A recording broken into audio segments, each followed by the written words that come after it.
What's this race all about? You've reached Talking with Dr. Terry, 180 Seconds to a Better You, message number 541, and I'm Dr. Terry Wurzbacher. Said I would tell you what the race was about. It's Vol State, which stands for the Volunteer State, which is Tennessee, and it's a 500K or 314-mile race.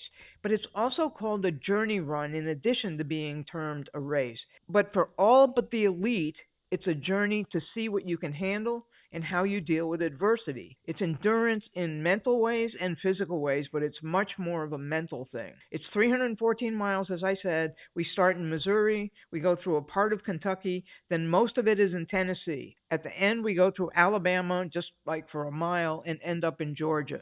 There's also all these social activities I have to endure before the race starts. Tuesday night, there's this thing called the second to last supper, where we go and we meet with people. Then Wednesday, it's an 8 hour bus ride, and I just found out also that my bus buddy isn't doing the race this year, so that's going to put me alone and have to figure out who I'm going to sit with, who's going to sit with me, and it's just more social anxiety. Then Wednesday night, after we get the 8 hour bus ride, we have what's called the Last Supper, and that's a mandatory meeting where everybody gets the rules and the checks in, and that's our final go-to. Thursday morning, we take another bus, but it's only like 20 minutes. This is funny. We get a ferry and go to Missouri. The race officially starts. We get back on the ferry and end up in Kentucky when we can finally get going on our feet. Once the race starts, one of my biggest obstacles is a set of like 88 steps that you have to climb them, and I don't have the greatest butt muscles, so it's a little bit hard for me. Anyway, there's also no support. You have to carry everything you need for the 10 days with you or buy it along the way in convenience stores or Walmart. There's a couple of Walmarts. There's also a big thing. It should be called the Dollar General race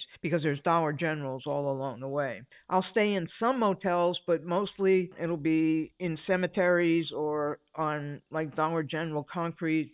Sometimes we get to stay under awnings in the church, not inside the church, but outside. There's these things called road angels, and they're the people all along the way. Some of them are fixed. They live there and they anticipate us. But there's other people that drive along, see how miserable we are, and give us water. The road angels are the real reason that I keep going back, and that's what I'm going to have to focus on this week because there's so many people I want to see. I only get about 3 hours of sleep in a 24-hour period, and that puts me on the road for 20 out of 24 hours. Where's that other hour? That's the before sleep and after sleep. And the reason I get so little sleep is because I'm slow. If I were faster, I could sleep longer. Anyway, normally even telling you guys about all of this would excite me, but not this year. Hopefully it'll get better the closer we get. So have a diamond day, everybody.